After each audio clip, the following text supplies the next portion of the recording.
Hi everybody, and welcome back to another episode.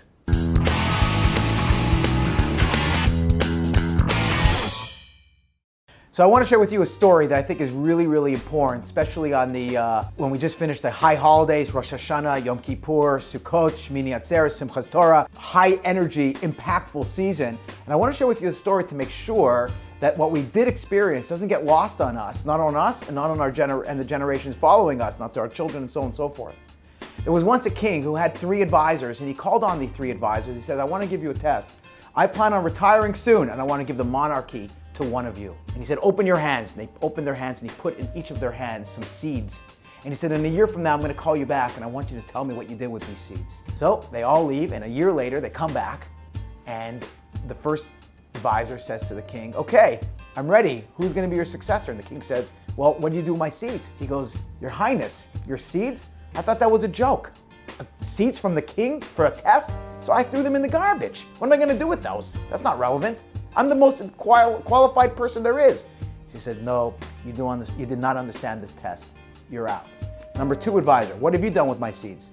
So the second advisor says, oh, I have your seeds, Your Honor. Your Highness, I have exactly what you asked.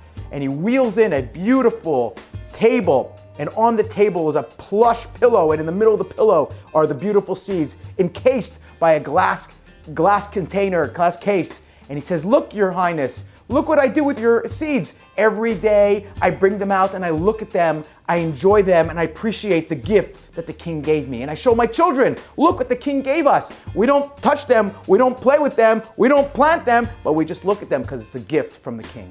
So the king said, no, advisor number 2, you too do not understand the trial. You do not understand the test. And he calls on the third advisor, says, advisor number 3, what did you do with my seeds? Your Highness, I'm so sorry. I also do not have the seeds anymore. He says, you too? He goes, no. Let me tell you what I did. I took those grapes and I planted them.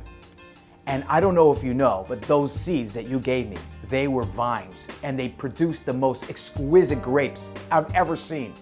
I harvested those grapes and I turned them into the most exquisite wine ever tasted in your kingdom. And I sold those wines and I made a tremendous amount of success and money. And I want to show you something, Your Honor. Look, and he opens the doors to the palace, and in come treasure trove after treasure trove, chest after chest of gold and silver and jewels and the most incredible gifts you could imagine. And the king said, you are my successor. Ladies and gentlemen, this story is a great story, but what does it mean? It means the following.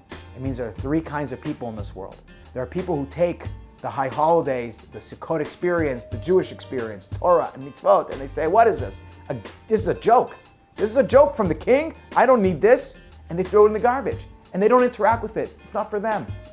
There's a second type of person who says, no, I love the gift that the king gave me. I love it. It's beautiful. But I don't interact with it really. Maybe once, twice, 3 times a year. I'm not really so engaged in it, not so completely. But I look at it, I respect it, but from afar. And the third group say, wait a minute, if the king gave me these seeds, there's something incredible there. And they take those seeds, the Torah, they take those seeds, the mitzvot, they take those seeds, the high holidays, and they plant them. And they say, if the king gave me these seeds, it's going to be incredible. And they bring treasure after treasure after treasure, year after year after year, into their lives because of the gift of the king.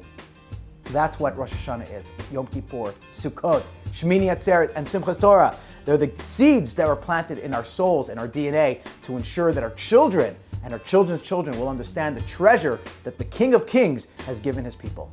Thank you so much for listening.